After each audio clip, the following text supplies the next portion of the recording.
Yo,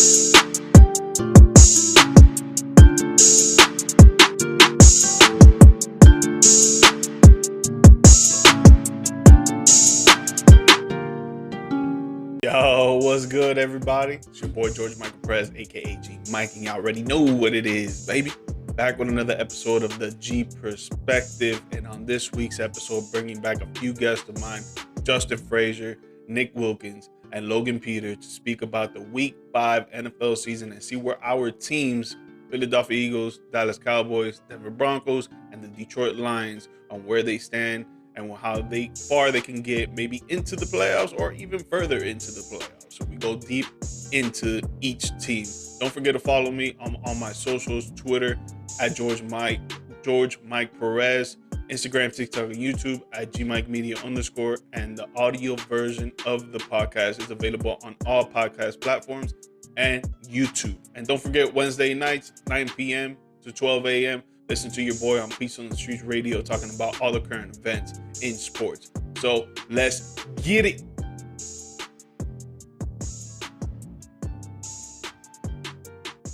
Woo! Got the four horsemen in the building, baby. Nick Wilkins, Justin Frazier, and Logan Peter himself. God damn, some famous motherfuckers on this shit. What's up with y'all? What's good, George? What's up with it? Ready to go. Ready to go. Let's go. Oh, damn. Just don't keep doing that, bro. You're going to mess up the whole damn pod. Oh, man. Week 5 of the NFL season. I know you guys are hyped. Real quick, Logan, congrats to you on the Philadelphia Phillies officially making, well, I mean, I guess wild card is playoffs. But going up against the Atlanta Braves tonight, and you guys look very promising, but the Atlanta Braves, though, yeah, I think you muted yourself. I think he got so nervous he muted himself. We still can't hear you, Logan. Bro said he got so nervous he muted him. He's like, damn, we're playing the Braves. Hello? There we go. Yeah. I mean, look, I'd go mute just playing against the Braves too, though. I'm not gonna lie. Like, it's a tall task. It's their own World Series in a way, because I mean, last year the Phillies got to the World Series, going through the same path, going through Atlanta. So it's never a tall task, and you definitely don't want to let it go back to Atlanta for Game 5. So got to steal one of these games to start this series. Yeah, for sure. Go to play in Atlanta, man. I've actually been to that stadium. It's crazy because it's like it's a whole mall right next to the stadium. It's like an outdoor mall. It's like its own city. Yeah, it's awesome. It's crazy. Yeah, it's great, dude. It's great. It is. But, yeah. They're gonna be loud tonight, but hopefully they can you do think it you'll again. take Game 1 or Game 2? We got Zach Wheeler on the mound in Game 2 tonight. Strider's on the mound against Ranger Suarez, so that's gonna be a tough matchup for anybody. But Zach Wheeler on the bump in Game 2. That should be the one if they don't get it done tonight to at least give a good attempt. But I don't know. I think for the most part, it's going to be a dogfight, man. Two offenses that are high-powered. They're ready to go, both of them. I think the main thing is going to be the bullpens. Whatever bullpen stays on top of it, that's going to be the winner to me. Yeah, and you guys have great momentum now, sweeping the Marlins in 2 games, and it's not even like it was close games. Like, you guys whooped their ass. Like, literally. Yeah. Crazy. Yeah, that's the thing, too, is like, that's why I say don't let it go back to Atlanta for Game 5, because the Phils are, they're their own different monster at Citizens Bank Park too in Philly, man. That crowd. I know you guys have seen at least some of the clips from the Grand Slam or something that has been like, wow, like that's. Don't care. That's an atmosphere. Yeah, that's an atmosphere. Oh, Justin got a good glimpse of it last year live. I mean, he had a great time, didn't he? I enjoyed this. I love it. Yeah, you enjoy losing apparently, but we'll get to that. I don't know what you're talking about. You said we'll get to that. We'll get to that. No, we're not gonna get to that right now. We're gonna skip that part we'll bring that up after Nick's team here, because Week 5 of the NFL season, and when I have my boys on right here, we go over our teams, how they're doing in the season so far. So obviously my team is the Dallas Cowboys. You guys already know. Fuck the Eagles. I'm not gonna even mention them. We got Nick over here with the Detroit Lions, and then Justin Frazier with the Denver Broncos.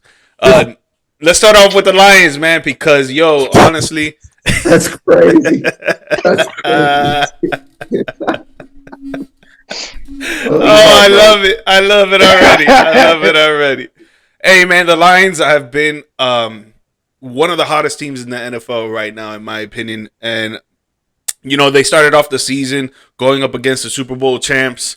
And I'm pretty sure like 85% of people put their money on the money line of the Kansas City Chiefs to beat them out in that first game. And the Detroit Lions came out and they said, nah. We're going to punch you right in the face and we're going to take this win from you. And that's what they did, man. Detroit Lions are looking very good. Right now, they're 3-1 in their division, 2-0 on the road. It speaks a lot of volume right there. Passing and rushing offense, one of the best in the league right now with the best O-line in the league. You got 135 rush attempts with 6 TDs, 546 yards, 70% completion on passes, over 1,000 yards, 6 TDs, but 3 interceptions. Obviously, Jared Goff is not top 10 quarterback, but he's pretty decent. Defense. Got day and night to throw the ball. Yeah. Yes, he does. The defense is top 10 according to some articles out there, and they're 4th in allowing yards per game, which speaks a lot to this week. Their defense obviously improved very, very greatly from last year. Last year's defense, there weren't like even shadows of this, how great this is. And it's only week 5, so I'm pretty sure it'll get better down the road with chemistry and everything. But with all that being said, man, Nick, I want to hear your take and how you feel about your Lions right now and how surprised are you about them? I feel good about my Lions. I don't want to say I was surprised, but I did want to see it to believe it type, because we got a lot better on paper this offseason. I mean, I love the draft we had, even though I thought we should have got Jalen Carter, but kudos to Logan getting Carter. That one made me a little sick, but I'm cool with Gibbs. Just wait till we start using him more in the passing game. J-Mo coming back. He's going to get more involved in the passing game. Laporta already looks like a top 5 tight end. Oh, my. I'm in love with this team. Jared Goff's still a little questionable, but you know what? Our O-line makes him look pretty good. I mean, he's got a solid rushing attack with David Montgomery. You saw what he did last week. 3 tutties, over 100 yards. Oh, man. I just want to see my boy Jahmyr Gibbs eat a little bit. I want to see him get more involved. But I see what they're doing. They're trying to get him more involved later in the season, I feel like. So when we do make the playoffs, I'm going to say do, because I think we got it. I think we got it locked up. I love it. Our division, I think we got it locked up. I'm not going to lie. And that's the first time I've ever felt like that in my entire life. Hell yeah. Fuck yeah. I love it. That secondary is completely revived. You got Branch added. He's already looking like a stud. I was so happy we went out and got him. I was surprised. I was like, really? The Lions? They did this? I was excited because he's been doing his thing since he's been at Alabama. He's a dog. I know we're the Lions, but we got a bunch of dogs right now, and I'm loving it. Hutch looking like a solid DN, getting better and better and better each week. I'm loving this type of football in Detroit right now. I'm throwing the blue ski mask on already. Yeah, let's go, man. I love that, man. Hell yeah. That. Hey, guys, if you've been tuning into the show since the beginning, since I started this, you will know that Nick has changed his spirits all around, because before he used to be mad depressed when we would ask him about the Lions. With good reason. I think when we started, we had 2 wins? Yeah. No, absolutely. Come on now. Dude, I think the one thing that with Detroit that everybody's kind of just bypassing is the fact that Dan Campbell is just a hell of a head coach in this league. Yeah. Man. I mean, he knows how to rally troops. I mean, I thought you weren't going to mention Brian Branch for a half second there. Brian Branch has been outstanding. He is a dog. He has been outstanding. One of the better stats that I saw, like looking through, ready to go for this, is 4 passes defense, 25 tackles, most among rookie DBs going into week 5. I mean, he's done big 6. Yeah, he's done everything that you guys really want him to do. Yeah, in the first game, yo. I agree against Patrick Mahomes, the greatest quarterback ever. History. My opinion. That's my opinion. But he on the way. He's on the way. Yeah, Listen, TBD. I like that. TBD. I think if Jahmyr Gibbs does start getting more run, which is it has to happen eventually. It's bound to happen. And you saw the reaction when we drafted him, right? Them boys was jumping around like a bunch of little boys. Sam Laporta has been a beast.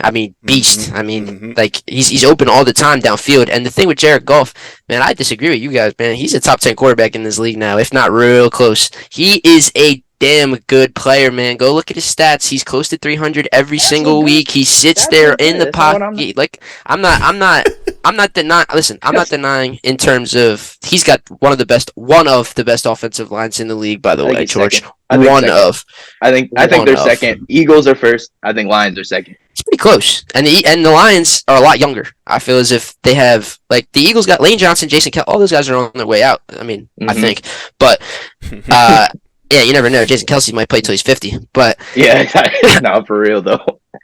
Outside of Houston, I don't think anybody has gotten more value out of their rookies this year than the Lions have. I agree. Yeah, I just wish that they would use Gibbs more, man, just for my fantasy team, dog. It's gonna come. God damn. He selfishly wants them to use Gibbs. Yes. Hey, it's gonna come. I get it. Montgomery, he's like another look of Jamal Williams, how he was last year, leading rushing TD holder. And, he's doing his thing for sure. I'm not taking that away from him. But, like, if you see the stats of when Gibbs gets the ball either from a catch or a rush, he does more work than Montgomery. So why are you 100%. Not giving him more opportunity? I think the thing with D-Mont, too, is just I think he smashed the coach's wife. Well, has to. He's just so big, man. It's tough when you're breaking tackles and have so much yak every single time someone gets near you because he just breaks it and he scores so much. It's tough for Gibbs because I feel like he's the stereotypical red zone back, whereas like Tank, which in Jacksonville, it's the same type of thing where he's just stealing touchdowns because of how big he is. Yeah. I don't know. No, yeah, for sure. Yeah, I think Logan's right though. Logan, when you talking about Dan Campbell, and first of all, Jared Goff, put some respect on Jared Goff's name. But then you said overlooking Dan Campbell. Hey, Ben Johnson is the best coach. Dude. Ben Johnson is the best coach. Speak. That man is calling. That's hard. It's not calling. He's spitting right now. We got the best players coach, but let him cook. That shit is art. It's not play calling. It's art. I love Ben Johnson. Matter of fact, it just it must be nice to be all of y'all's fans of y'all's team. But we'll get to that. We'll get to that. But let me hear what you got to say about the Lions actually winning their division for. I think it's been maybe 10 plus years. It's been more. It was the Matt Stafford year when they got kind of shafted by somebody that really probably shouldn't have won that game. I forget who that team might have been, but I don't know. They shouldn't. I don't think we actually won the division that year. That was a wild card game. They were home, weren't they? No, that was in Dallas. Mm-hmm. That was in Dallas. Really? We didn't win the division that year. No. Oh wow! So Green it's Bay been way longer. Yeah, it's been a minute. It's been like what, 20 years then? Probably 20 plus. It's been a minute. Aaron Rodgers owned it for 15. So now I'm really happy for you, Nick. Fuck. I'm gonna look it up real quick. I'm gonna pour some out for you, big dog. For real.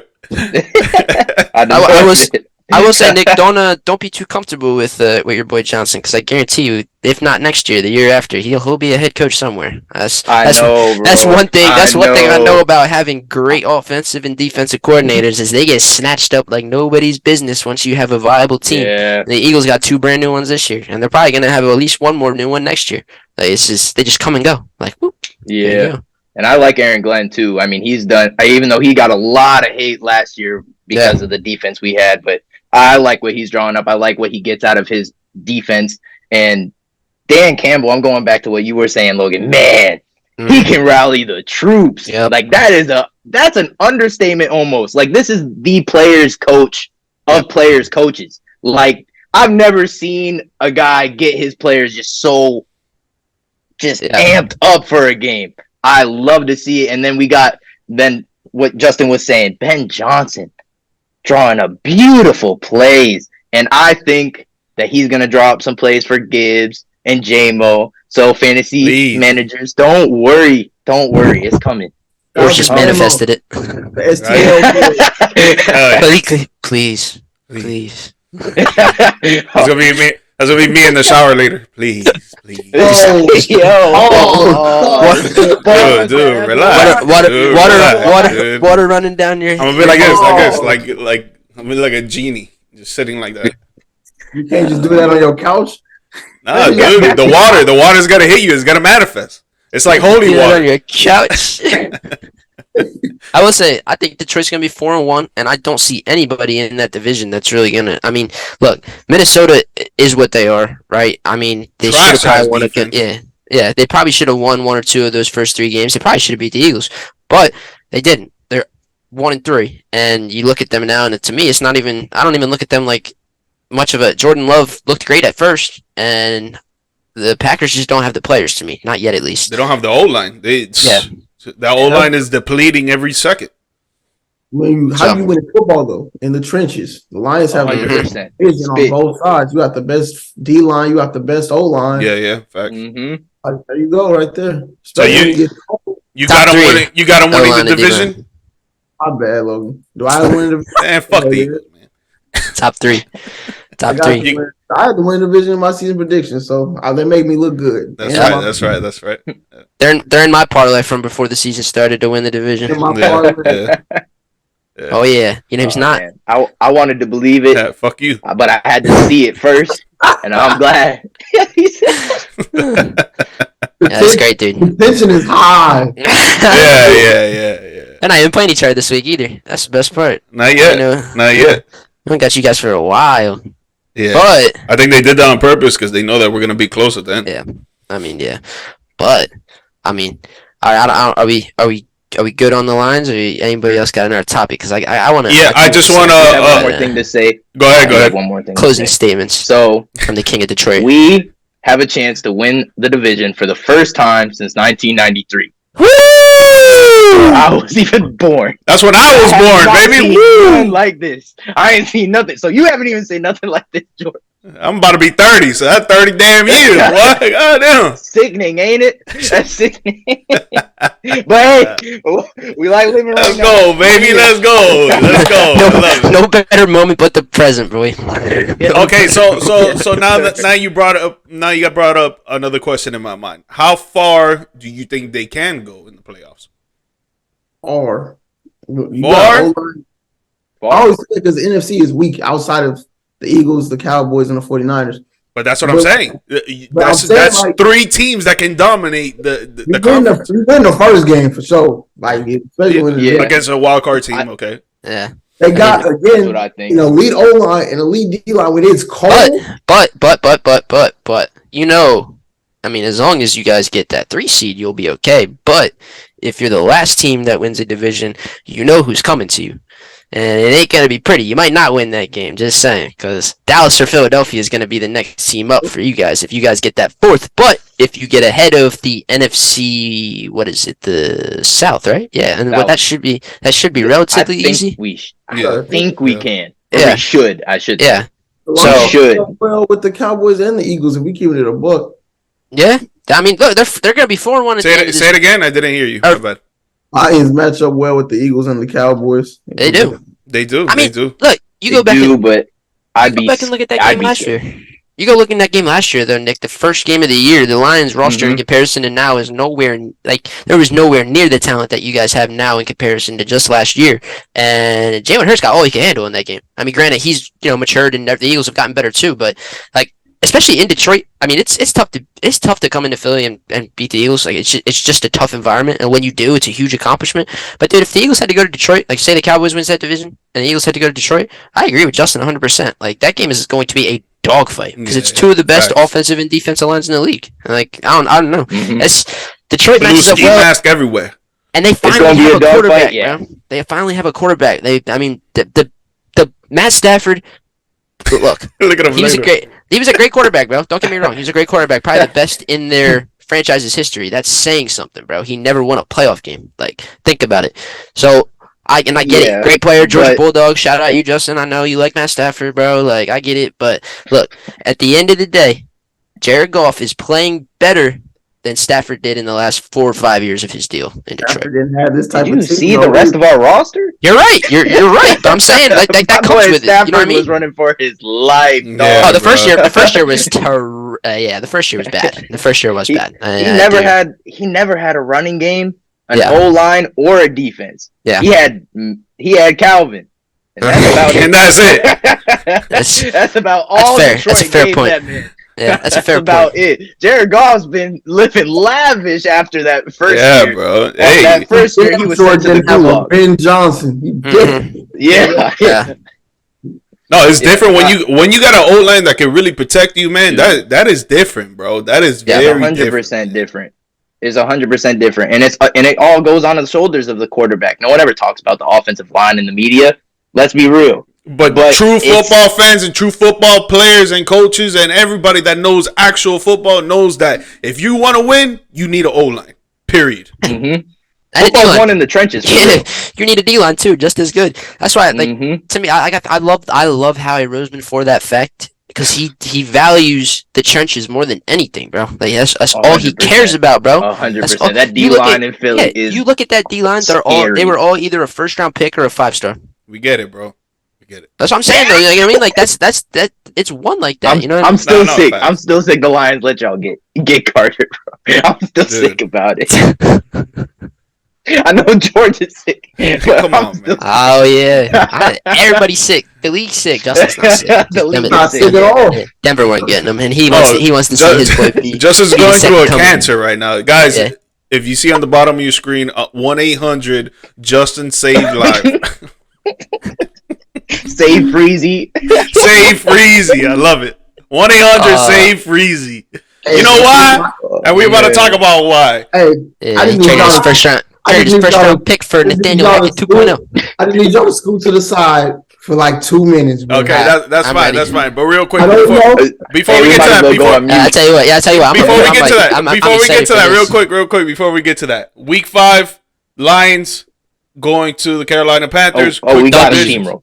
We got a steamroll. Everybody's saying we got a steamroll. That's in Detroit. We got a steamroll.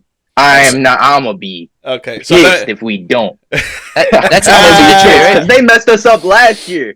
We should have won that game, and that would have had us going into the playoffs. We beat them last year. Yeah. But no, we folded. So I better see a stomping. Yeah. We just stomped Green Bay in Lambeau. It's the first time I've seen that in my entire life. We better stomp Carolina. Better. Yeah. I'll stomp Carolina. And quite frankly, I thought you guys should have won that game against Seattle. I mean, that was just. We should have too. I agree. There was just a lot of a lot of Geno and Tyler Lockett in that game. But for the most part, besides that, the defense has played great. CJ DJ's been great for you guys. Brought the ski mask in and all that good stuff. I wish he didn't get hurt, but I've seen reports that he might come back later in the year, and I hope so. Yeah, we need him back before playoffs for sure. Yeah, they're gonna win that game. 100%. Yeah, for sure. Yeah, we got.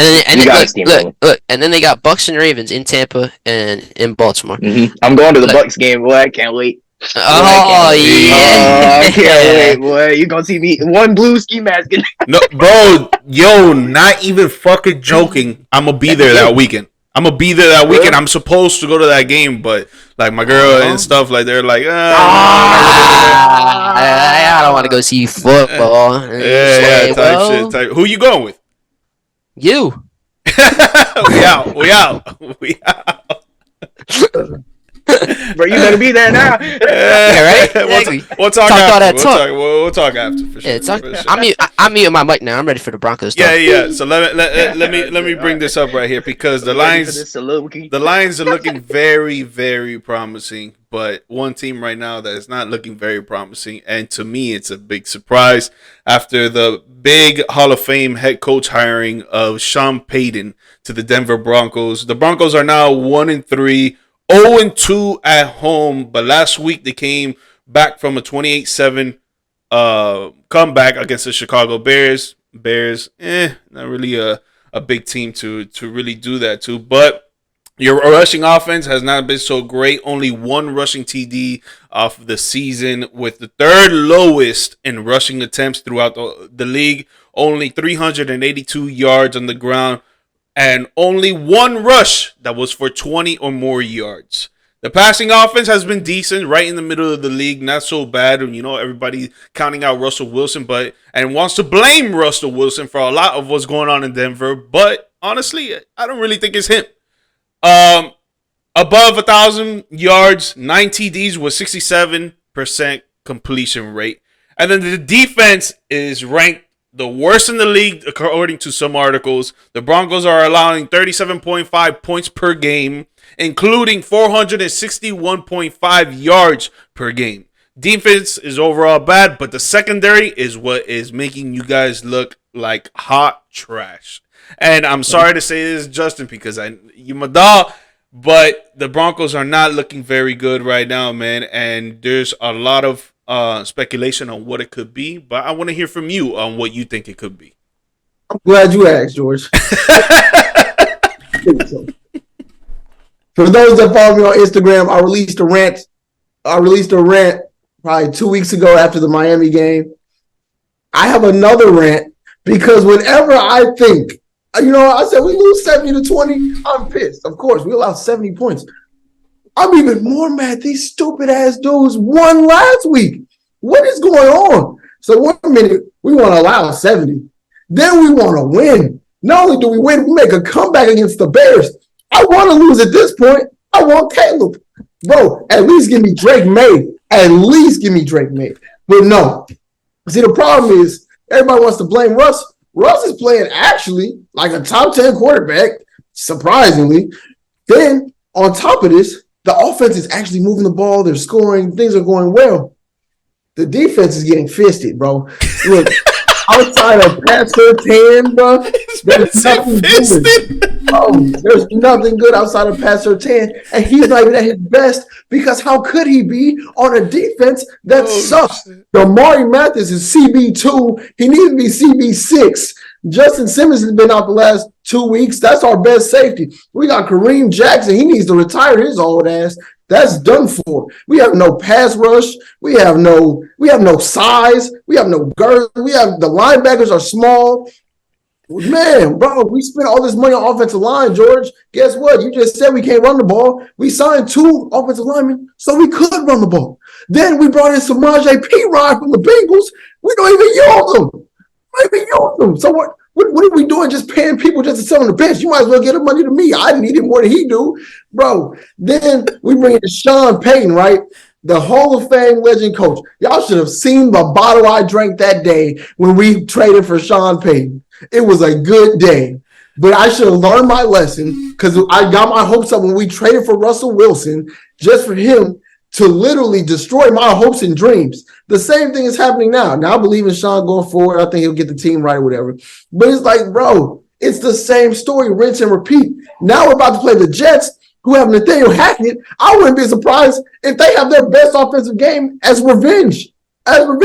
You thought Zach Wilson looked good last week. Watch what he does to our sorry asses. If you have Zach Wilson in fantasy, start him. I am, because Justin Herbert's on a bye week. You got Garrett Wilson, start him. Breece Hall, start him. I don't care if you got Tyler Conklin, start him. Alan Lazard, start them all. Matter of fact, just make the whole team starting offensive Jets. Bro, we're burned. We're ashamed. We are literally an atrocity. As a Bronco fan since I was 6, it's never been this bad. Sip the tea, George. We need it. Because that's coffee, ain't it? My bad. Sip the coffee. Bro, I'm disgusted. It's not fun when I got to go in the group chat and George and Logan get to compete over who's going to win the 1 seed. And then freaking Nick, of all people, gets to celebrate being 3-1. Y'all are all Logan's undefeated, but the rest of y'all are 3-1. I'm sitting here at 1-3. I thought we would at least be like 8-9. I didn't think it was gonna be great, but it's like, bro, what the hell? No, sorry, Grandma. It's like, yo, bro, this is a shame. We are a tragedy. Man. It's worse. I'm not gonna say it's worse. It's almost worse than last year, bro. It's almost worse than last year. Who allows 70? Joey, you don't even score 70 on your streams on Madden, brother. No. How the hell you allow 70? And then you come back and beat the Bears after making Justin Fields look like God himself. Bro, again, I'm done. That's I love it, man. I love it. This man said fisted. You're wrong. No, he ain't wrong. No, everything he said was on point and logical as fuck. If you're actually watching football, and if you're a Denver Broncos fan out there, Jared, and you're watching what the hell is going on, you know damn well everything Justin said is point blank on point. I want y'all to roast my team, but I gotta get a tissue real quick. I'll be back in like 15 seconds. 15 seconds. He reminds me of me, man. Yeah, you guys switch roles, bro. You guys switch for roles. real. I'm so happy about it. I feel sorry for him, but I feel happy for you. I'm sorry. It's like a mixed emotions. Sorry. I'll say this too. Jared don't know nothing about his team, so he don't really care much about the Broncos. Nah, bro. Jared thought Russell Wilson was a top 5 quarterback. Come on now. Oh man. Jared's Celtic talk would never fail to amaze me, bro. Yeah. I love Jared too. Shout out Jared, bro. I don't know where you are now, but shout out Jared. He don't watch this shit. He don't watch this shit. Let's be real. He don't watch this shit. Dog. Yeah, he don't watch sports, bro. I'll say, yeah, right, exactly. I'll say, oh my god, I'll save the meat. Oh, okay, he's back, so I won't save the meat. I'll put the meat. All right, yeah, I was gonna say something crazy, but I refrained. So no, you already said something crazy. First, he was on his way. I was really bad. Yeah, I was really bad to say something crazy, but it's all right. One of you talking about getting fisted, and the other one me. What's up? Hey, we haven't talked in a while, bro. Hey, you are meditating in the shower over another grown man. Right? Please, Jamar Gibbs, please. And he's questionable this week, man. Yeah. Some fuck shit. Ready? One thing with Denver to me, bro, Justin, the biggest thing to me, I feel like, more than anything, is like, I look at a guy, like, I just feel like you're, like, the little bit of talent that y'all do possess, damn, look, come on, am I wrong? The little talent that the Broncos possess, they don't use it ever. Like Marvin Mims gets 16 plays on offense every single game. Like, yo, why? He's open all the time downfield. One thing 100%. Russell Wilson always knew how to do well, whether he was in Seattle, whether it was at Wisconsin, he could throw the ball downfield. He's one guy that knows how to throw the ball downfield. So that's another thing I don't ever understand, bro. Like, I get it, Jerry Jeudy and Cortland Sutton, they're injury prone, bro. They're hurt a lot. It's tough, especially for a guy like Russ to throw to lawn chairs. Like, I've watched it with Carson Wentz. It ain't fun. But you got a couple guys out there that actually have showcased a lot of talent. And Sean Payton just magically decides that, yeah, Marvin, man, just sit down for this drive, bro. We got this one. We'll go 3 and out, and then we'll save you for the next drive. It doesn't make any sense to me, bro. Like, that's one thing that I've seen more than anything. And I feel like the play calls are the most I feel like they want to keep the offense on the field, so they take so damn long.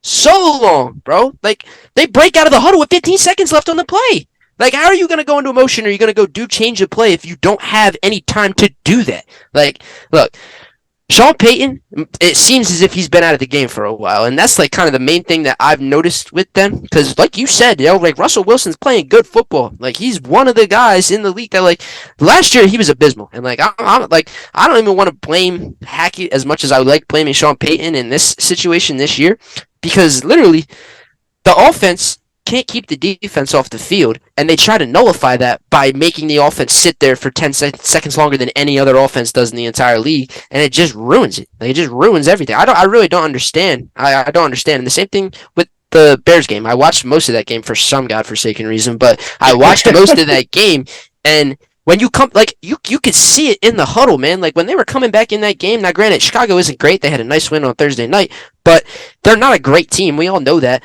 The fact that they could put together a couple drives, sustain them, and keep the defense off the field, it allowed Justin Fields to not really be able to do much in the second half of that game in comparison to the first half, and you won a fucking football game. Holy shit. Like, it is possible, Denver. It is possible. And listen, I really do think, like you said, they should be in that 8-9, 9-8 range, because they have talent in certain spots. Like, I know your boy Surtain, like, oh, man. Denver to me is so puzzling, bro. It's so puzzling because, again, outside of Kansas City, who actually hasn't really looked that Hercules-like this year in comparison to years previous, there's nobody in that. Jimmy Garoppolo's he's still playing football for the Raiders. Like, I think people forget that. Like, Jimmy G's on the Raiders. Like, what? that team stinks. Like, that team is terrible, bro. Like, and you look at Denver, and it's just like, man, you got chances to, I guess, climb that totem pole, at least take a step forward than from last year. And Justin, they're going to play themselves right out of that Caleb Williams and Drake May case. I hope you know that. Yep. They're going to win 4 or 5 games, and they're going to sit there with the 10th pick, and you're going to get someone you probably enjoy, probably a good, a good defender or something like that. But nobody that's no one that's changing the game like Drake May or Caleb Williams will. I don't know. I don't even think Caleb is going to come to the league. I think he stays another year. I don't think he will either, because he's going to the Big Ten too, and he's going to get a lot of money. He'll probably make more money. No, he will 100%. He will make more money 100%. So I wouldn't see why he wouldn't leave. Y'all shut the hell up. All right, he's coming to Denver. Look, my thing. He woke up. My thing with Denver, man, like it's what the Lions have with Dan Campbell and their whole organization and staff that the Denver Broncos doesn't have, in my opinion, which is culture. I think the whole culture in Denver is just like kaput. Like you saw it on that offensive lines. I don't know his name, but the dude after they lost to Miami, that he was saying ever since I've been here, all we've done is lose, and that's it. Like that goes to, like, as a human being, that goes to another level of disappointment and embarrassment that you have in the back of your mind. That it's not only, oh, what are we doing wrong on the football field? Are we not making this play? Are we not making this read? No, it goes to what is going on in the fucking locker room. What is going on in their cribs and by their friends, their families. Like, these players are not in it together, I feel. And you could correct me if I'm wrong, but from the outside looking in, it looks like none of them really want to fucking be out there. Jordan, I'm about to piggyback because I like that. That's beautiful. Bro, if you know, I like to consider myself a student of the game. The Broncos are a proud NFL historic franchise. Facts. In the top 10 all-time win percentage, the whole 9. Sorry for the noise in the background. My cousin having her homecoming send-off. I don't hear shit. I don't hear a thing either. Look at that. You just build your cover for no reason. Hey, ain't no cover. I just had to make sure. Look. So look. In the Broncos history, it's proud. It's literally like a great fan base up there with the Eagles fan bases of the world and whatnot. Mm-hmm. Don't be disrespectful. It's okay. You was thinking about getting disrespectful. You was thinking about it. I saw the wheels turning on that. He needs to relax. You go to Mile High, you're going to see a lot of I agree with you. I agree with you. It's just like everything that was proud, that was made in that Pat Bowlen era, the John Elway era, it was wild. But even like the Brock Osweiler era. Oh no, sorry, my fault. There was no Brock Osweiler era. There was a stretch. My fault. Like, it was a long race. It was a long race. It's supposed to be a proud organization, and it's like ever since that Super Bowl win, which I watch that game once a year just to have some type of happiness. Ever since that Super Bowl win, it's like we sold our soul for that shit. It's like ever since then, like you said, George, the culture just ass. We lose games we should. I think they said we have a 9-game losing streak in games we led at halftime. How the fuck is that even possible?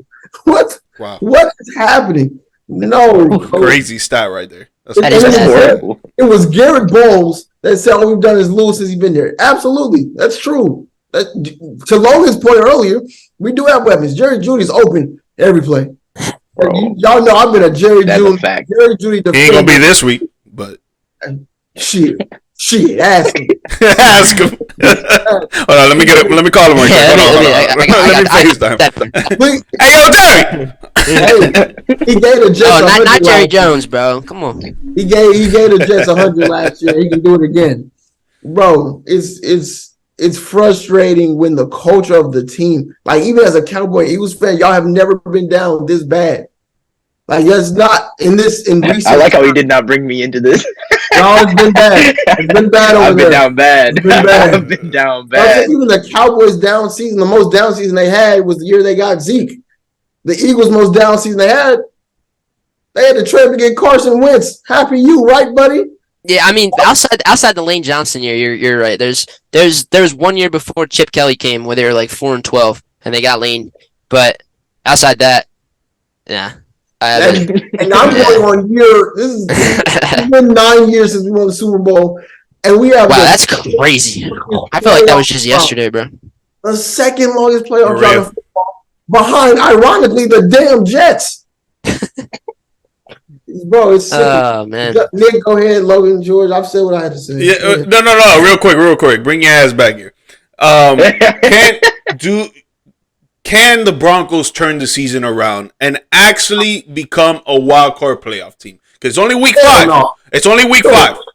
George, I'm going to tell you, hell no. We play the Jets this week. I hope we lose, but just because the Broncos hate me, they're going to win probably. Then we play the Chiefs Thursday. We still got to play the Chiefs twice this year. We still got to play the Bills. Bro, no, we're not doing anything. We're not going anywhere. Okay. I don't want to still got to play the Chargers twice too. Yeah. Yeah. I didn't say much about the Chargers. The Raiders since 2019. Yeah, that's bad. Yeah. Bro, no. Yeah. We haven't beat the Chiefs since 2015. Well, that's expected. No. It's not expected. That's expected. They didn't have Pat Mahomes right away. True. You lost Alex Smith. No, we're not turning anything around. Yes. That's my luck. The worst thing that can happen, literally, it's a spectrum. The worst thing that can happen is what Logan said. We end up winning about 5 games, and we end up with God knows who that won't turn the franchise around. I'd be happy with Brock Bowers. Tyler Van Dyke, baby. Hey, you might get a Jalen Carter down there around 10, no? No, we're not, because there's not. Come on, Logan, bro, come on. Man, mind you, I'll take Kool-Aid McKinstry, put him aside past their 10. But no, I want Caleb or Drake May. Best believe we get Caleb, I'm buying that jersey 30 seconds later. Immediately. I think Denver. I think he would want to go to Denver. Really. Yeah. He didn't say that. He didn't say that, but I think he would. I can see that if they fire Sean Payton. No. I don't know if he wants to play with Sean Payton. The worst and best thing that can happen is we win 5 games. We play ourselves out of the quarterback. The best thing that can happen is we somehow do make the playoffs. Mm-hmm. But then there's that middle. There's that middle. You don't want to be in that middle. That's like fantasy football draft. That's what you don't want to be in the 6th area. It's like you could get to this. You have all this to work with, and then you could get a little bit of this at the end. That middle is kind of where I want to be. You want to be 5-12? No, I'm gonna explain. I said the worst that can happen is we be 5-12. Yeah. Okay. That would be absolutely horrific. Yeah. The best thing is we somehow make the playoffs, but that middle where we suck just this year one more time, but we get Caleb or Drake, I'm willing to sacrifice that. I'll do it. Yeah, I can see that too. One thing too that I don't get with Denver too is like I feel like all their free agent signings on the offensive line was built for them to start running the fucking football, bro. Yes, bro. That's why I was surprised on the 3rd lowest. Yeah, you got Javonte Williams. And like you said, Justin, you signed Samaje Perine, who's basically just sitting there making welfare. Like, he's sitting there like a 3rd-string quarterback. He ain't doing nothing. I drafted him in fantasy, bro. Like, I genuinely thought he might actually get some run. Like he ain't getting nothing. He's getting no touches. He doesn't. McLaughlin took his spot. He's not even getting receptions, dude. His reception depleted. Through their first 2 games, they had 36 total rushing attempts. Well, what game are you winning with? DeAndre Swift carried the ball for 3,200 one game, bro. That's one game. That's what I'm saying. I'm not even trying to bring that up into the Eagles. Don't bring Swift in. But I love Swift, man. That boy, I'm my flex, bro. I'm saying though, you look at Javonte Williams. You got Gibbs, dog. You can't tell me that Javonte Williams could have got thrusted into that Eagles team and doing the same thing that DeAndre Swift's doing. As Swift, I feel like could do the same thing in Denver. Like, they don't run the ball, bro. They don't run the ball. And when they throw the ball, they don't put their best players on the field. And they don't throw it to Jerry Jeudy, who's another guy who's always open, man. Even at Alabama, he was always open, bro. Like, I know you were excited when Jerry Jeudy got picked because he was a generational talent at Alabama. Like, you don't get a guy like that, though, and just sit there and go, all right, well, he's wide open every time. Let's do a quick slant or a tight end screen elsewhere. We'll get our blockers out there and do some little funny business and get blown up, bro. Like, it gets blown up. I don't Just chuck it up to Sutton. Run the football, bro. Run the football. You guys got offensive linemen who sit there and are huge, by the way. They are the guys to run behind, and you just don't do it. One thing I want to say that just in case any NFL head coaches watch this fucking podcast, I'd say all 32. I think you should fucking play Madden.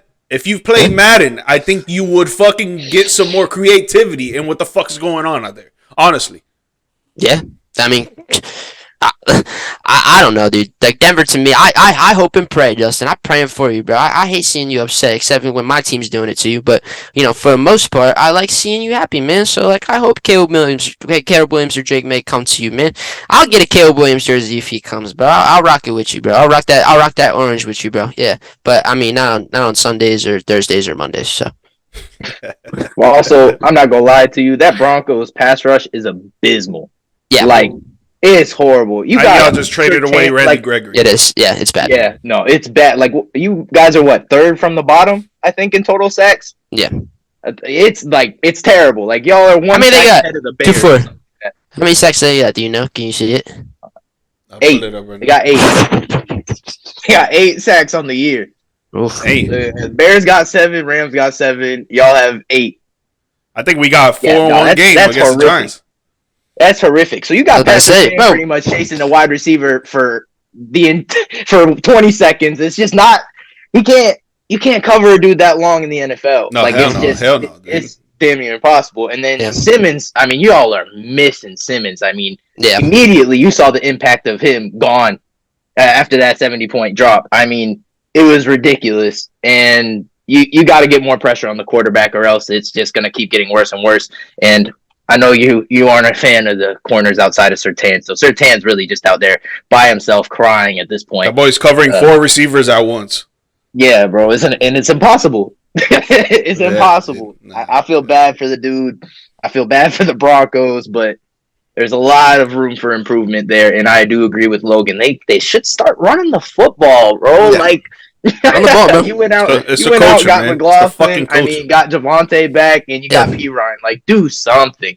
Well, like, what do you think it does to the offensive line's confidence, realistically? Because you give up sacks left and right to Russell Wilson, but when it's your time to shine, you only get that opportunity 18 times. And even when you do get those 18, the guy behind you has no vision. Cough, cough. And then he just falls. Like, and then I think that's the reason why I guess they're not using it. But to me, Samaje Perine is like the perfect person to just be a hard-nosed, run-through your face type running back, and or at least get him involved in this. He doesn't see the field. Like, I don't understand. What's the point of that? He's stretching his hamstring. He can do well. Yeah, he's proven he can do well in the passing game, and they don't pass him the ball. They don't run him. They watch him from the bench, I guess. I don't know. I don't get it. This is my last thing. Then we can move on to happier ties. Happier pastures. How the hell can you run the ball when you're down 40? That's true. I mean, you can't. That's a fact. Yeah. But they don't run the ball in the beginning of the game. Yeah, that's what I'm saying. What the funny thing is, they got the 3rd most points on the opening drive of a game this year. That's what I'm telling y'all. Think about it. What happens after that, though? Yeah. We go into halftime against the Dolphins, it's 35-13. Yeah. We go into half against the Bears, it's 28-7. Yeah. Like, what the hell? We need to have more consistency past the first 15 scripted plays. Then maybe we can get into a flow. Because the one game we did have success running was the Raiders game week 1, and it was 17-16, but it was obviously like a close, tight game when you can develop the run. Everything since then, except the Commanders game, we blew that damn lead. But everything since then, bro, the last 2 weeks, we've been getting our backs blown out. Pause. Not cool. Yikes. I do think. I think the you got some sexual tension that we need to worry about, bro. No. Hey, yo. It's just only one way to describe the tomfoolery that has happened to me over the last 2 weeks. They blew your back out? No one is blowing my back. No one. I run out of pauses, bro. My remote broke. Yo, but I thought you weren't watching the games. Oh, I'm not. He watching the line. Yeah, I love it. Let's go. Hey, Broncos host Broncos country. Let's ride. Broncos host the Jets. Don't say that anymore, Logan. Let's cry. That's literally like bad juju right there. Just saying that. Nah, I ain't Let- gonna let lie. As Russ soon as I cook. saw that video, Let I Russ was like, cook. "Oh, Denver's screwed, man." Man. It's so corny, man. It's so corny. Or last. I mean, Russell Wilson is the epitome of corny, though, bro. I Yeah, mean, facts, you look at Seen even the last year when subway when they were coming back from London, he was working out on the plane. Yeah, bro, doing high knees on the plane. What are you doing, bro? That extra Imagine altitude, being man. his teammate. Yeah. Imagine being his teammate. You just look. Yeah. Oh. Imagine being a wide receiver. Imagine being Jerry Judy, just sitting Bro, there. Jerry with your Judy. beats I know on. Jerry was sick. Yo, that ass. I would have been like, yo, sit the fuck down, bro. Yeah. Someone tweeted and confirmed it. I can't remember who. They were like, "Yeah, that happened." He did. Yeah. Like, I know it was Jerry. I know he was sick. I don't know who it was, but yeah, that's just crazy. I mean, that's The Broncos host the Jets week 5. My bad, I cut you. False. yeah, go ahead. Week 5, the Broncos host the Jets. Who you guys got? I got Jets. I like Denver, bro. I got the Jets. I don't like the Jets. I got the Jets. I just look at the way the Jets have a great roster too, and you knew that they thought that they were gonna have 8 around and have him, be slinging that thing and all that good stuff. But look, Zach Wilson. Wait, ready? I'm gonna quote my favorite quote of all time from LaShawn McCoy. Can I say this on this pod? Because Zach Wilson is ass. He is ass. Like, you're saying it too loud. You're saying it too loud. He is ass, bro. He's ass. He's ass. Okay. He's double ass. Bad. Oh, man. Quarterback. I think he played great last week. He did. You're right, and that was a very, very, very weird thing, wasn't it? Don't tell me none of y'all weren't watching that game and going, "What is happening right now?" It was very surprising. Because I know that's how that's like a everybody confidence builder. Yeah. That ass in front of the Swifties. And you're about to go and play probably the worst defense in the league. Yeah, and let me tell you that. Other than the Bears. I'll end you with this on my Jets pick. You're gonna be 2-3, Frazier. You're gonna be 2-3. You know why? Look at Sam Howell last week, right? Absolutely torched the Eagles secondary. Absolutely torched it. Like when was on fire. Yesterday Thursday he didn't even look like he knew how to play football, bro. Like he was terrible against Chicago, bro. Not in the second half. Not in the second half, though. He was not in the second half. My point is, there's so many different, I think, just variables that come into stuff like this, and Zach Wilson playing 2 straight very solid football games, to me, is hard to believe. That's all. Yeah. And I really do think Sean Payton's going to be playing mighty spirited, going against Nathaniel Hackett. So we'll see. I'm interested. I'm interested to see the handshake at the end of the game. That's what I'm interested in. There ain't gonna be no handshake. They're gonna run right by each other. Fist to the face. They gonna stare at each other. They're gonna run right by each other. That'll be fire. That'll be fire. They fought just for 20 seconds. That'll be fire. Them 2 middle-aged white guys just start squabbling, bro. No, not even. They walk up to each other and doing about a handshake and just straight drop pop the in gloves. the face, bro. Nah, Peyton gonna have to start that. I can see that happening. Just boom. Justin. All right, let's move on. Let's move on. Justin don't want to talk about the Broncos. Justin's about to leave this podcast, and we're about to be a 3-man show instead of 4-man show. So let's move on. We got the Philadelphia Eagles next, and right now it looks like they haven't missed a beat from last year. It's tough to say that, honestly. Fuck the Eagles, but they look like they're about to go to another Super Bowl, being one of the top teams in the NFC compared to the San Francisco 49ers and your boys Dallas Cowboys. The Eagles are undefeated right now, 4-0 going into week 5. Passing offense is middle in the league right now as well, with 67% completion rate, 5 TDs, 3 interceptions with only 959 yards. The rushing offense is one of the best in the league right now, with 140 rushing attempts, 661 rushing yards, and 5 TDs. And the defense is in the top 15 category, according to some articles out there. Their rush defense is probably top 3, and maybe not even 2 or 3 is probably 1, but it's up there with the Niners and Cowboys as well. But the pass defense is a little shaky. With that being said, Logan, to hear from you first, you think the Eagles can make another Super Bowl run at it, or what? I mean, yeah, absolutely. They've given me no doubt in terms of look.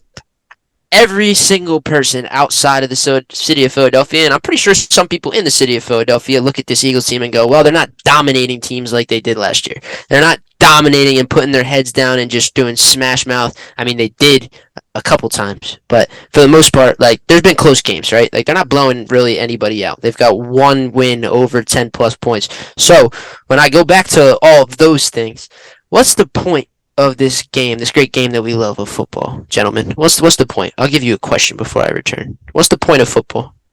Get some doves. Get some fucking wins. Yeah. Win the fucking game.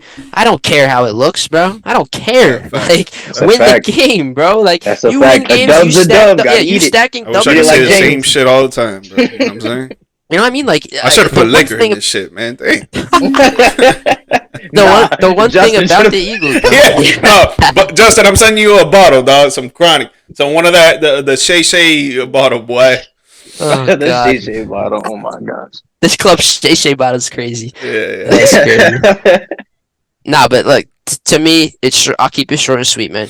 Jalen Hurts, yeah, he hasn't looked like the MVP quarterback he did last year. He hasn't. It's pretty simple to see that. But with that being said, I think one thing Nick Sirianni and Desai and all these guys are doing that was different than last year was they're mixing it up, man. Like, you don't see the same type of offense come at you any single week. One week they'll throw, like last week they threw for 300 with 2 throwing touchdowns. The week before that, DeAndre Swift runs for 200 with 2 touchdowns. Like, you never know what they're gonna do. Like, you can't game plan for them, bro. Like, you could game plan one thing, but then they might come out and do something that you've never even seen before. Yeah, we're gonna give Boston Scott the ball this game. I know you didn't game plan for Boston Scott because he hasn't touched the ball yet. Like, I feel like that's just how they work. And to me, it's working well, at least right now, because at the end of the day, like, it's no secret that you have talent on your roster. You got to find the spots that can exploit weaknesses. And I feel like the Eagles have done that well so far. And on the defensive side, they haven't looked great. But the pass rush hasn't looked great either on the outside. Hassan Reddick had a cast on for the first 4 weeks of the season. He looked like a shell of himself was last year. I expect that to pick up. Jalen Carter's been a superstar. I know you guys love me some Jalen Carter, bro, because he is a superstar. I think he already has. Yeah, I think he already has that shit locked up. Like, he is a generational talent, bro. If you watch the way this guy, he's getting double teamed already, and he's still getting around them, bro. Like, and when he gets double teamed, it makes a guy who's an Eagles Hall of Famer that has been playing for them for 13 years, who unfortunately is not playing this weekend, but it gives Fletcher Cox is having his best season almost of all time because he gets no pressure anymore, bro. Like, Fletcher Cox was getting double teamed every single week for the past 5 years, bro. And this year he's been on fire as a 34-year-old because nobody gives a fuck about him. Y'all got to look at 98 and be like, oh shit, like, that guy is quick off the ball when his dude.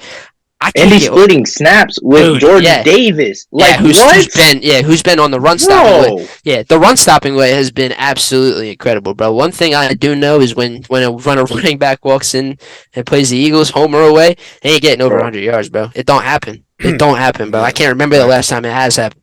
You got to sit if down. I was a quarterback under center, bro. Yeah, dude, if I was a quarterback under center playing them, I'd be scared. Genuinely scared. Yeah. Genuinely scared, bro. They got so much talent, bro. And you look at the older guys, you got the Brandon Grahams of the world, the Darius Slays of the world, the James Bradburys of the world that are just playing high quality football, bro. And it's like, I can't sit here and complain like Philadelphia media and everybody outside of Philadelphia. So, we're not blowing teams out. We don't look good as we did last year. San Francisco's gonna wipe the floor with us when it matters. Dallas gonna win this division. Bro, fucking win the game, bro. I don't give a fuck how it looks. Just win the game, and we'll play it out. Like, we'll play it out after that, bro. If you get a win, go into next week and just think about it. 1-0 every week, and they haven't not done that yet, bro. And they're not taking anybody lightly. I think that's one thing that I think some other team not to shit on the Cowboys, but they walked into Arizona expecting to win, and they paid the price for that. Yeah, they paid the price for that. You know what I mean? 100%. They expected to keep James Conner in a bubble, and James Conner exploded. And you know, it happens, bro. Like, look, the Eagles probably should have lost 3 of their 4 games this year, realistically. Well, that's not why we lost, but okay, keep going. No, I know what you mean, but I'm saying, like, in terms of, like, there's just so many aspects when it comes to the big teams like that. And I know why you lost, because Dak is ass, but that's what I thought George was about to say. Yeah, and I know Justin. Look at Justin. Justin hates that take. Justin takes that take. Jared Goff Dude, 1 and 5 in the fucking red zone, bro. 100%. I didn't say I wanted Dak. That's not give me what Jared I said. Goff. Yo, you know why I say this too? Not to get off topic, but you look at that Jared Goff offensive line. Tell me when Dak Prescott hasn't had an offensive line that is that caliber. Bro, Never. He's had an offensive line every year. Not once. Yes, not once. And that's why DeMarco Murray went off with the Cowboys. That's why Zeke went off with the Cowboys. That's why anyone that walks into the Cowboys system. That's why I could go off with the Cowboys. They gave the big bag to Zeke. Like, exactly. the offensive line wasn't killing it. I did not understand that at all. Yeah, no, neither did I. Well, long story short, the Eagles are the team to beat in the NFC. You look at San Francisco, they're also a team to beat in the NFC. They're the 1 and 2. They're 1A, 1B. And the Dallas Cowboys are right fucking behind them. Like, right behind them. And I bet you, if Dallas was in the NFC South, like they probably should be, because they're nowhere near the East Coast and they're nowhere near anybody around here. So, the fact of the matter is, I guarantee you that if they were in that division, they would be on the same level as the Eagles. But unfortunately, they're in the same division, and you can't both win the division. They should probably win any other division. Actually, the Lions have been playing some pretty good football, but I'm saying, in terms of, like, Dallas is winning. Even last year, like Dallas is winning any division last year. Like even San Francisco's, like they had that record. So I just look. It's whoever wins the fucking division, George. I know you know it. It's the same thing every single year, especially the past 4 to 5 years. I think the Giants squeaked in last year because of the schedule that we all got to play. But look, 49ers, Cowboys, Eagles, Lions. Yep. That's it. I throw in Lions. You look at the NFC, but outside of that, I don't see any team being able to sit there in the Super Bowl. The only reason I don't see Detroit being in that situation is I just think they'll get humbled at a point to a team that has already been there and done that. And then when Detroit comes back next year, the experience the one seed, that'll be a little scary because I'm telling you, the Lions future too is like. Yo, we looking up, boy. So we looking up for sure. I'm excited. Since Philly's the team to beat, and I'm asking all of you this, but I would like to hear from Justin because the boy's just sitting over there in the corner. You know what I'm saying? But he's sad. We're talking about good teams. Bro's been hurt. We're talking about good teams. We should have done the Broncos last. Since Philly is the team to beat, they went to the Super Bowl last year, and they're looking like they might go to another Super Bowl again. What will mess up Philly's run to another Super Bowl? Last year, the pass defense is it's mediocre. But you still got Slay. You know, Slay is always his nickname fits better than any sports nickname ever. That's big play Slay for sure. Yeah. That's a sick ass last name, bro. By the way, I miss my dog Slay. But yeah, in general is fine. Like if you want to talk about derailing them. I mean, the pass defense, when you got to play San Fran and it's Ayuk and Debo and Kittle and even McCaffrey out the backfield, that's scary. But then the crazy part is they make up for it because Philly operates actually unironically like Georgia, where you can sub out 3 defensive linemen and keep them fresh for later on in the game. And instead of Jalen Carter and Fletcher Cox and Brandon Graham, sometimes it's and you still got Reddick, of course. Jordan Davis, Shelton Williams, and Hassan Reddick. Yeah, exactly. Like, I agree. So it's just you always keep them fresh. You always keep them ready to go, and that keeps them in the fourth quarter because obviously some big dudes. They're fresh to rush the pass in the fourth quarter more than they were. I mean, just as much as they were in the first quarter. So my only concern for Philly, of course, health in football always. Yeah, of course. That's like out of the question. Pass defense will probably be the next thing. That's about it. I got my own take on it, but I want to hear what Nick has to say. If you have something different to say, Nick. Nah, he got it. I would say middle linebacker play. That's about it. But which, unironically, we had our boy Morrow had 3 sacks in not too long. Not last week, but I'm pretty sure. Oh no, it was last week. Yeah, no, he was against the Commanders. Yeah. But I agree with you. The linebacker play has been definitely, and it's the one thing about High Rosen, man. He doesn't value linebackers. He never has. He doesn't draft. Weird. Yeah, doesn't draft high ones. Doesn't. I don't know. I mean, he's a defensive line guy, which I'm not complaining, but I'm just surprised that Kobe Dean hasn't panned out. I mean, I don't know how bad. Yeah, and his foot injury was. I don't think he was 100% before he even started playing this year, but he looked great in those first 2 games, man. He really did. He was flying around, bro. And he's a guy that you kind of forget about because the defense is crazy. Forget about the guy that had the most tackles on the best team in the best college football defense ever. Like, Yeah. that guy's getting slept on. Like, that's crazy to me. Another guy who I love talking about, who I don't think has had as much of an impact as he probably should have had this year, is Nolan Smith, bro. Nolan Smith's another guy who he is going to be a game wrecker, bro. He will be a game wrecker. He ain't no Michael Parsons. I know that. He's nowhere near that type. Not a lot of people are. Yeah, he's not a TJ. He's That's not a one in a generation type. Yeah. Yeah. He's not a TJ Watt. He's not even like a Trey Hendrickson type guy, I don't think yet. But in that type of setting, like, and with how fresh they all are and stuff, dude. I mean, it's tough to look at that defense, even with the secondary problems that they have had. I mean, it's adamant that they've had that, and the only reason that they have had that though is when they've been getting no pressure. And that's kind of one thing that has been a little shaky at first, and it was through the first couple of games, especially Mac Jones, man. The Patriots offensive line kind of dismantled the Eagles, and I think that's the reason that they were so close in that game. If Big Play Slay doesn't get that pick six, I don't even think they win that game.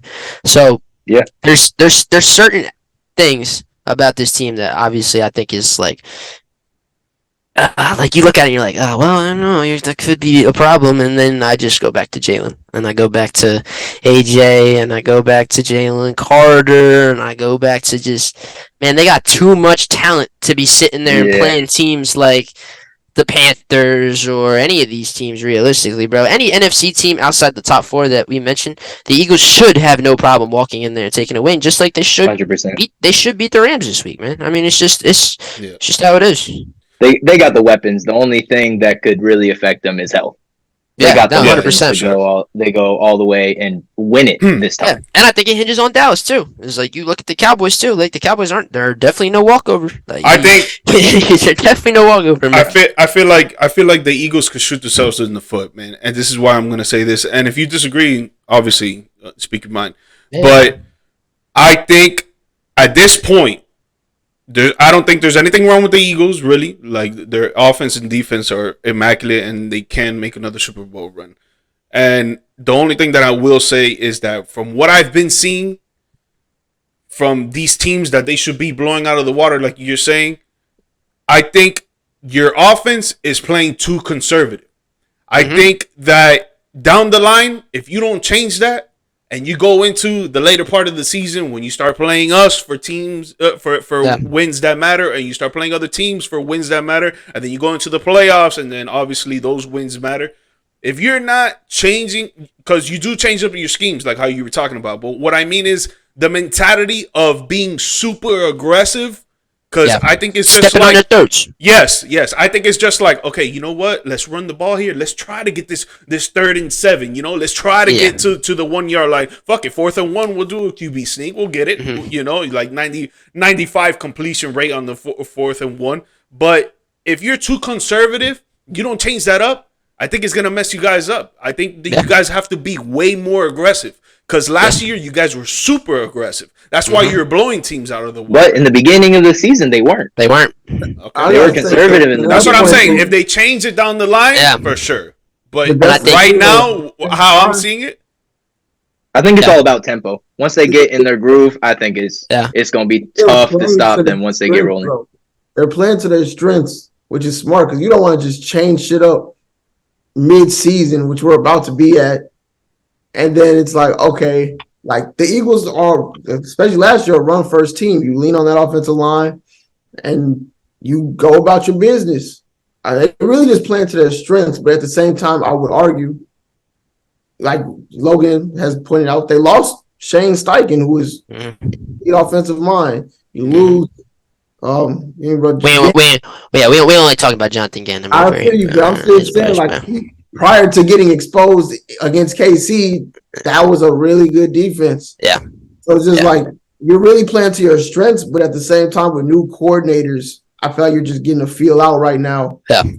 New coordinators, no preseason. I think that's another thing that a lot of teams got a little like. There was some fucking terrible football being played those first 2 weeks of the season, bro. Like terrible. Yeah, like you were looking at games and you were like, wow, like this team is really that bad, and they're not. They're just playing terrible. Bring preseason back, yo. You should not want to peak in September, October. Nope. You want to peak in early December, January. So that would be cool. And I think that's probably the most. You just hit that on the head in terms of like. Yeah, I feel like at this point, like we said, bro, you just gotta stack W's in this early part of the season. Beat the teams you're supposed to beat, and then once we have that because I don't know if you guys have seen the Eagles schedule. I know you probably have seen something similar, George, because the Cowboys schedule is pretty similar. But like they have a gauntlet to go through, bro. I mean, I'm talking Buffalo at Buffalo. I'm talking Miami after that. I'm talking like Seattle in Seattle. I'm talking like there are some teams that like, and that's what I'm saying is down the line. That's what I'm saying is down the line. That but I also agree with you too, though, George. Like I agree with you too, because in the aspect of they need to step on teams' throats, bro. Like you're ahead of. You had to come back in that Washington game. You were down 10 at half, but you turn it around. You're up 10 at one point, and you don't step on their throat, and they walk back into the game. So it's the same thing with New England. It's the same thing with a lot of their wins already this season, where they just let teams. They were up 16-0 in that New England game, and then literally won like. Half a yard changed that game. That was it. Half a yard. If he steps in bounds, they probably go score a touchdown, and the Eagles lose that game. So they need to stomp on throats. They're not doing that. They were doing that a lot last year, but I do agree with Nick as well, as they weren't starting like that. And I think points that Justin made, that the new coordinators is another thing that's it's tough to get that going, because Nick Sirianni, he doesn't call plays. Offense, defense, nothing. He don't call plays. So you have to get acclimated, I think, with working with these guys every single day. And Jalen's another guy. Before last year, that man was working with a different head coach every single year of his career. Like I think the fact that he has a little bit of comfortability now as well, and like he's kind of settled in this role that he's in. He got paid. He's got all these things. Like I think they're just trying to win, man. And they haven't coughed that up yet. That's coming. Like they're not going undefeated. Like it's coming. I don't think any team in the NFL from this generation on, I don't think any team will go undefeated. Really. Yeah, maybe I think it's too hard. Tough. It's too hard. Tough. Like even when Tom Brady almost did it, it's like you think about it and you're like, the Giants weren't even that great of a team, but he did do it. He just didn't do it throughout the postseason. Well, that's what I meant. The Dolphins did. Yeah, that's what I'm saying. The Dolphins went straight through it. So I don't think. No, but I'm talking about regular season. I don't think any team will ever do it again. I think somebody might eventually, but I think there's too many good teams, man. It's got to be a Mahomes type level quarterback and a Steelers like defense in a way. Not Steelers this year, but I'm saying just Steelers in general. Like you have to have a smash. Yeah, exactly. I mean, the best combo we've seen like that, where like top tier quarterback meets top tier defense, was Tom Brady. So. Yeah. He was pretty damn close. Yeah, he was really close. I know they already lost, so I'm not saying that. This Chiefs team, though, is very similar to that. I don't think so. Yep. Yeah, the defense, in terms of the defense, if this is the best defense you ever given 15. I'm a Trey McDuffie fan personally. They got an elite corner duo with him and Snead. You got Chris Jones back with Karlaftis. They got Bolden, Gay. Bolden's been hooping. Oh my! Yeah, they got a squad, and the offense hasn't caught up yet. So if there was ever a team, which is scary. You don't want. He's spitting. The offense is the one to catch that. I would love to see Mike Evans go over there, man. No, why? No, you wouldn't. Yeah, why the hell would you want to see that? Why? You got a team that's capable of winning the fucking Super Bowl, George, and you want to see Mike Evans on the fucking team? No, man, but just because of how nasty that they would be together. I don't give a fuck. Yeah, you're damn right they would. I don't want that shit to fucking happen, bro. Like, that'd be wild. Hey, bro. They just put up 38 on what was one of the best defenses in the league last year in the Super Bowl. With Kadarius Toney as their number one receiver. No disrespect to KT, because I like KT. With a slippery field. But you give him Mike Evans. With a slippery field. Philly fan. Hey, everybody was slipping wrong. Yeah, right. Everybody was. Not only the Eagles. Everybody. The Jalen Hurts ball off the knee touchdown haunts me in my dreams, bro. That's the only thing that changed that fucking game, bro. If he doesn't fumble and they don't score that game, bro, he wins MVP and he goes and does the thing, bro. He just goes and does the thing. That's the thing. And then we get another great Jason Kelce. Yes. Yeah, that's the thing about football. That's what everybody needs. Everybody needs that shit. Yeah, speaking of that, we do got to get to the Cowboys here soon, because the Phils are about to be in action pretty soon. But did you guys see the Kelce doc? Not yet. My girl saw it. My girl saw it. She says it's good. It's good. Yeah, no matter what team you root for, bro, it's a good doc. They talk a lot about Trav. They talk a lot about Trav. They talk a lot about all that stuff too. So it's Alexa, play Taylor Swift. The Swifties. Yeah, Exactly. All right. The Philly game gonna start soon, so we about to lose Logan. So we'll get down to the final team, and we'll be out of here. The Dallas Cowboys are having a good season. Started off 3-1. We should be 4-0 right now, but we're not gonna talk about that.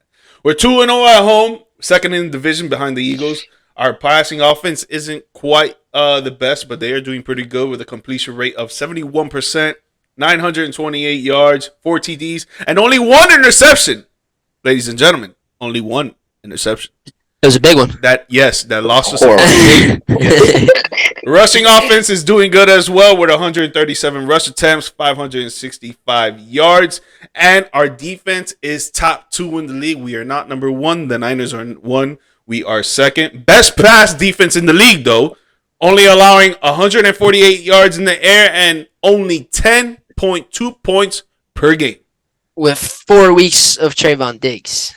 Yeah. Look, ready? This is what I like. He didn't play last week. He didn't play 2 weeks. I know. That's what I'm saying. That's what I'm saying. 4 weeks. Yeah. Oh, he was 2 weeks. He played 2 weeks.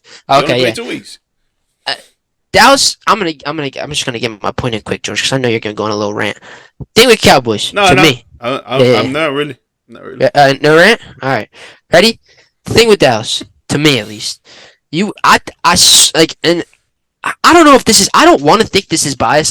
I would like to think that if I was a fan of any team, I would think this way about the Cowboys. It's kind of the same thing. I know you. I don't know if any of you guys are really real quick. You are pretty biased. Well, you are pretty biased. Look, I'm pretty biased when it comes to the Eagles. All the 31 teams, I can swallow my pride a bit.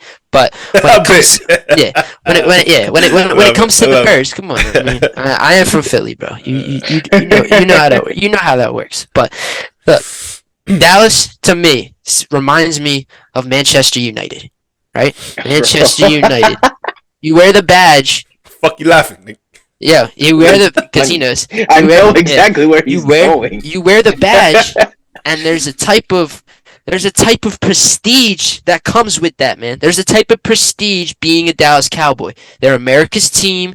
Jerry Jones, Jerry World, all that good stuff. They are still the NFL. Like the NFL has a sweetheart. They always have. Even when Brady was in New England, it was the fucking Cowboys. They always have been. They always will be. So sometimes I feel as if certain guys throw that star on their helmet and they just get eaten up by that shit, man. Like certain things on the field, like you make one mistake, and again, coming from a Philly, like I know if you make a mistake, you're getting hounded on WIP for years and years and years. Justin, I know, trust me, I'm saying I don't think it's the Dallas fans that give off that like mantra like Eagles fans do.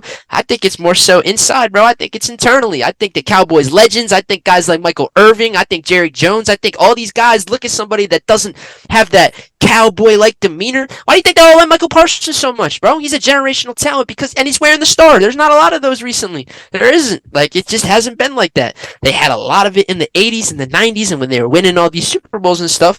But the thing, I just feel like when you put that star on your shit, and you start wearing that shit around and say, I am a Dallas Cowboy, there are certain people that aren't cut up for that shit. And there's a lot of limelight that comes with it, so I agree with that, for sure. Hey, Logan just did something for me. This is the best gift he's ever given me. Look. Oh, boy. Before George goes, because he deserves this moment. Everybody wants to talk about Dak. Is it me and Logan have an Instagram DM conversation about Dak where he absolutely disrespected Dak to the point where I had to question if I should speak football with Logan going forward. So, Dak is a good quarterback, a B+ B tier quarterback. I didn't say he was. I agree with that. That's the same level as Jared Goff. However, one wears a star, one wears a lion. It's a 100%. That's a fact. Small mistake, like a literally Cardinal, is magnified into he's ass. Meanwhile, Jared Goff has 3 picks. No one's like, he's ass. Bro, one lost us the game. Dak is fine. He's a good service. One lost us the game too. There you go. But in that game, what did we say earlier? Dak always had an offensive line. The game they lost to the Cardinals, Zach Martin was out. They had 3-4 offensive linemen out that game. Yeah, but that's not why we lost, though. I'm not saying it is, George. I'm just saying to you, get off Dak's ass sometimes, bro. I get it. The quarterback of the most popular team in the most popular sport in America. I am very aware of such a feat. However, he has played very well. Because trust me, be a Bronco fan. I can show you ass quarterbacks, brother. I can tell you what ass QB looks Brock Osweiler.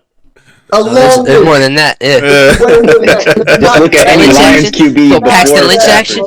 Yes, you can win a Super Bowl with Dak, bro. Now, when it's time to play Logan's Eagles and the 49ers, does he need to step up more? Absolutely. There's criticism for Dak that is warranted and fair, but it gets taken too far sometimes, bro, because it does. Back in the Cowboys. That man is a top 10 quarterback, bro. And ask people all around the damn league. Shit, they'll tell you that too.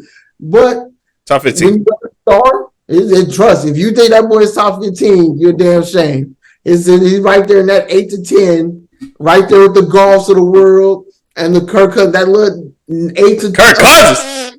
I'm taking Kirk over both. Kirk is hooping for real. I'm taking Kirk over 100%. But look, this is the thing. Okay. Nah, I'm get off his ass. Nah, I'm gonna go. Get off that man's ass. It's more to it than just Dak losing them games, bro. This is what I gotta say about it. When it comes to a whole team overall, defensively, top fucking defense in the league. I don't care what no one says. I'm being biased. We are the best defense in the league. Fuck the Niners. Fuck the Eagles. All right. Before Trayvon Diggs went down, I would agree with you. Even with Trayvon Diggs out, Bland is out there playing amazing. Go look at the stats. He's playing amazing out there. Sophomore corner doing his thing, man. All right. Our run defense is really good too. It's not one of the greatest, but it's really good as well. Our offense, we have fucking weapons. We have talent. We have people that can actually go out there and score. Okay. The only thing that it falls down to is, yes, I agree. Dak is a good quarterback, but the reason why he's not great, and the reason why I don't think that he could ever really take us to the Super Bowl, and I hope I'm fucking wrong. Obviously, I fucking hope that I'm wrong. But the thing is that he cannot do well under pressure. And if you can't do well under pressure, you cannot win in this fucking league. Look at Patrick Mahomes. Look at Tom Brady. Look at all these great quarterbacks. You set Dak up for failure by even bringing up the two greatest quarterbacks ever. You cannot do that, George. You cannot do that, bro. That's facts. Because Jared Goff ain't getting put in that type of limelight right out the gate. You cannot do that, dog. Yeah. Because I think the same thing about Goff. Yeah, but you're saying put under pressure, he look. But yeah, you're saying all of this, right? But what Logan alluded to earlier, what is the most important thing when it comes to football?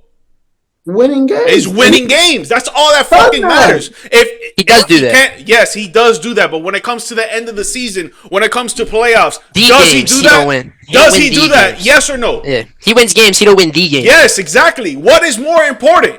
But winning throughout the regular season or winning when it fucking matters? And I'm telling you what, for the 10,000th time, bro, there's a reason for that. And it's because he wears that fucking star on his helmet, bro. No, and man, I don't think it's that at all. I think he embraces that shit. I think he embraces that shit. Built for it. Yo, you know what I can't wait for? You know what I can't wait for? He can't perform under pressure, bro. I really think that shit. Look. If the Cowboys do, for some reason, let go of Dak Prescott in the next 3 to 5 years when that contract is up, I can't wait to see what he does for a different organization. With all that pressure taken off of his shoulders of wearing that fucking star, because I'm telling you, it is not easy wearing a Dallas Cowboy logo. Just like it's not easy wearing a New York Yankee logo. Just like it's not easy wearing a Manchester United badge. No, They're the same type of teams because the history behind it. Like, think about it. Anytime the Cowboys make the playoffs, what's the first stat that you hear?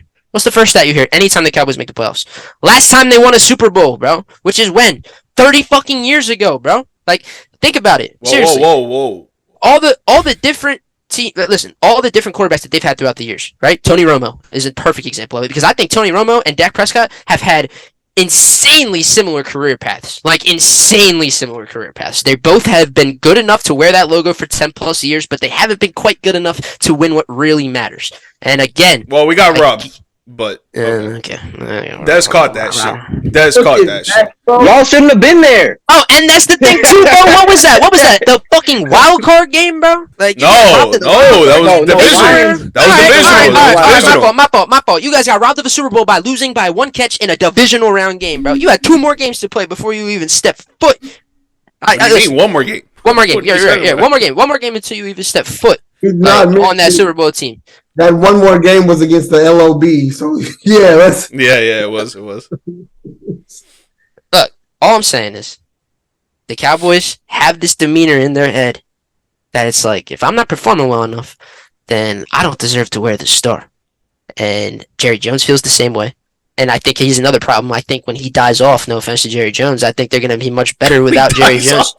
When Jerry Jones is done, I can guarantee when he gets kaput, better situation. That boy gets kaput. Yeah, dude, that's what I think about. I hear what you're saying. But I think Dak embraces that shit. I think he does too, but does he really? Like, everybody's gonna embrace that shit out of his fucking head. You know what I mean? Like, you have to. What is he gonna do? Say, no, I'm not gonna embrace that shit. No, but that's what I'm saying. Internally, I think he embraces it internally. What I just think, as a player, as a quarterback in the league, I just think that he can't perform well under pressure. Like, he just doesn't have that DNA in him that it can get him over the hump to perform well under pressure, bro. And you need that. You need that to win. We leave context out only for whatever reason when it comes to that. What happened against the 49ers last year? Tony Pollard got hurt. Now you'd be like, oh, it's just Tony Pollard. Yeah, true. The hell else on the Cowboys. But the year before that?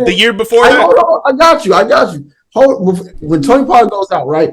That's your second best weapon. So now you're handing the ball off to slow-ass Zeke, my St. Louis brother.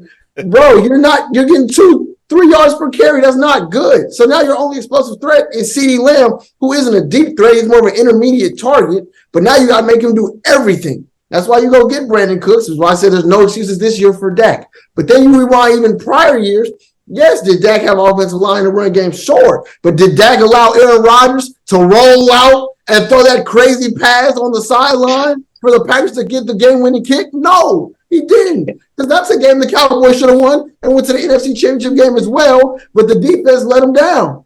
Bro, there's context to everything. There's games he needed to step up. There's games where the team let him down. It's a way to balance out the criticism while also not just putting it all on Ford. I don't put it all on him. I'm just saying that, like, I just don't think. My thing is, I don't think that he performs well under pressure. That's it. I'm not saying he's a bad quarterback, because I think he is a good quarterback. He's top 15 for sure. That's better than half the league. That's 50%. That's good. But I just, when it comes to crucial moments, I don't think he has that gene in him to go out there and get you the dub when, like, 2 minutes left in the game. You're down 4. You need a drive to go score. I don't think he'll do it. George, let me ask you a question, sir. So you told me you got screwed against the Packers, right? Because Dez caught that. Yeah. And that's the NFC Championship game you could have went to. I just gave you a whole nother NFC Championship game you should have went to, in which Dak actually was mad clutch. But, bro, the defense failed them. There's been times like that Bucs game. What happened if y'all lost that Bucs wildcard game? It's easy to say now, oh, that Bucs team was ass. They were about 500, damn near 500. But going into that game, people were picking the Bucs because they're like, oh, the Cowboys always choke. And what did Dak do? No, because Tom Brady was on the other side of the fucking field, bro. If Tom Brady wasn't there, they would have picked the Cowboys all day. And because the Cowboys have choked in the past as a team. Bro, it's a mix of shit going on. And what does Dak go do? Put on a masterclass. And then guess what happens the next week? You didn't put on the masterclass, you lose to the Niners. There's a way to criticize this man like he deserves at times, but also a way to put it in context. That's my only thing, bro. I get it. I agree with you. I think it's a lot easier to just say Dak is ass, though. I don't think there's I don't think there's another quarterback in the league that can take his spot, though. I do. There's plenty. I can name them. No, like available. Oh, available. Yeah, that's what I'm saying. No. I mean, he's obviously the best available, but I think in terms of like, but I think Big Kirko does better. I listen again. We can't. I think so. I don't think so either. I think Kirk is another one that doesn't have that. Kirk has never had a good O line. No, he's never had a good defense. He's never had a good defense. He's never had a good anything outside wide receiver. Yeah, that's facts. But look at Dak's mobility. That adds to the offense. That adds another value. Like how mobile is he really now? How mobile? After he fucked up his ankle, I don't think he's mobile like that. Exactly. He just doesn't do it. He just doesn't do it as much. But that's what I'm saying. My point though is like, I think is it there's really a reason to why. Is it really an extra? He can roll out. But I can guarantee he's more mobile than Kirk Cousins. 100%. 100%. Of That's course. a fact. But in terms of throwing the ball, I'm not gonna lie. I'm taking Kirk any day. I think they're both the same, man. Really, I think Dak is just a little better with throwing the ball. But I think Kirk still doesn't have that clutch gene either. But yeah, they're similar quarterbacks, and I think we could talk wishy-washy all day with the little clump of quarterbacks 12-8. I think they're all pretty similar to each other, but I don't know. That's the only thing with me with the Cowboys is like the players got to get over wearing that logo. If you can get over wearing that logo, and certain players do it and do it with pride. Michael Parsons is definitely one of those guys where he can just consistently put that thing. He puts that star on, even though he's a Phillies fan and he's an Eagles fan. He's probably going to be an Eagle at some point in his career. He puts that star on, and then he says, "Fucking sick shit." That's a crazy thing to say. Right now. That's a crazy thing. I'm about to kick you out this podcast. They even let you promote your shit. You did go to Penn State. He went to Penn State. He goes to every Sixers game. And guess what? Guess who's going to be in attendance for Game 3 of the NLDS? Your boy, number 11 for the Dallas Cowboys, Mr. Micah Parsons. This guy's a Philly fan, bro. You'll see. You're going to make him the highest paid player. Hurts, though. Yeah, he does. You're gonna make him the highest paid defensive player in league history, and then in 4 or 5 years, when he's good but not the Micah Parsons level that he's always been, he'll make his way to a loaded defensive line, and then you're gonna absolutely hate him. And I can't wait for it. I can't wait. Yeah, bookmark this because that's coming. Jalen Carter, Jordan Davis, and Micah Parsons. I'm about to kick you out. Bro, he's Logan Peter 9 on all the socials, man. Yeah, with that being said, man, we've been going on an hour and a half, literally just hit right now, an hour and a half. So my guys, in a while, man. Yeah, man, my guys, like always. Thank you again, but let these people know where they can follow you, listen to your stuff, man. And I know y'all got some exciting stuff going on, so let them know, baby. Start off with Justin. Sports on Instagram, Twitter, TikTok, the whole shebang. You know, Valley Sports Midwest too. If you like baseball and hockey. Yeah. I like that. I like hockey, not blues hockey, but I like hockey. You saw they're doing NHL Red Zone? I did. That's gonna be cool. Bro, that's gonna be sick. I think that'll engage a lot of people too. How is that gonna work, really though? Because you guys don't really score around the leagues. Oh, they score. They score a lot. They score a lot? They score. Games will be like... I don't know what the fuck I'm talking about. Yeah, games will be like 4th. Playoff hockey's a little bit of a different monster. Playoff hockey, there's not a lot of goals. Playoff hockey is crazy. Yeah, but there's not going to be NHL Red Zone playoffs. No, yeah. Move super fast. Like, you have to change games like 2 seconds. Yeah. I mean, you're going to miss certain goals too, but I mean, that's okay. Don't make that shit work. That is cool though. I like the Valley Sports Midwest, Freezy. Moving up on the world. Yes, sir. Hell yeah. You're gonna get there. Let them know where they can follow you, Logan. Logan Peter 9 on all the socials. Not really doing too much right now. Freelance play-by-play, all that good stuff. Waiting for next baseball season for right now. That's the main goal. But we got a couple things going around, a couple colleges around here and all that good stuff. So staying busy. But yes, sir. The real work begins hopefully in the summer again. So we'll have to wait and see. That's Nick. What's up. Nick J. Wilk TV on Instagram, Nick J. Wilkins TV on Twitter. You can also check out On Guard Podcast, OG Pod on Instagram, and OG Pod on TikTok too. What happened to Red Hot Sports? I haven't been doing that one. Damn, that was the best name. I might. You can't ask him that after. You can't after the show. You can't ask him that. I've been thinking about picking it. I've been thinking about picking it back up, bro. I'm not gonna lie, especially with being off the OG for now, because season 2 will start when NBA starts. We just wrapped up season 1 with my dog Titus J. Cleveland. Shout out to Titus. Oh yeah, Titus Worldwide. Y'all do a great job, man. Yes, sir. Inside the Mecca. Yeah, y'all do a great job on there, for real. Yeah, facts. Appreciate You missed the episode. I was on there, but that's okay. We won't talk about that. Bro, I wanted to be on there so bad, but you know, I had to work, bro. I had to make some money. But Nah, you're straight. You're All straight. about the moolah. Yeah, we'll be on that shit no, again. facts. No, for sure. Y'all all gonna be on it. I've already been on. You know what I'm saying? Wait, everybody's but been I'm on with me? Yeah, bro. You don't even like basketball, dude. I love basketball. You don't like Kevin Durant. Nah, That's it. Freezy, dude. I love basketball. I just support Kevin Durant. That's crazy. Guys, you know where you can follow me on Twitter at GeorgeMike Perez, Instagram, TikTok, and YouTube at GMike Media _ the podcast, the audio version itself, available on all podcast platforms and YouTube as well. And don't forget to catch your boy Wednesday nights, 9 p.m. to 12 a.m. on Pieces and Streets Radio, baby. Let's go. Let's get it. Week 5, NFL season is about to be crazy. We gotta get these Broncos. We gotta get these parlays in, They getting baby. a W. Hey, let me know. Let me It's know okay, what money Freezy. lines y'all It's got. okay, Freezy. Quick, Put on the ski mats. a quick money. It's okay. A quick money line for you. All right. Give me Quick, 1 a second. quick Here. money I got you. 100K on the Jets. I got the Dolphins for sure against the Giants.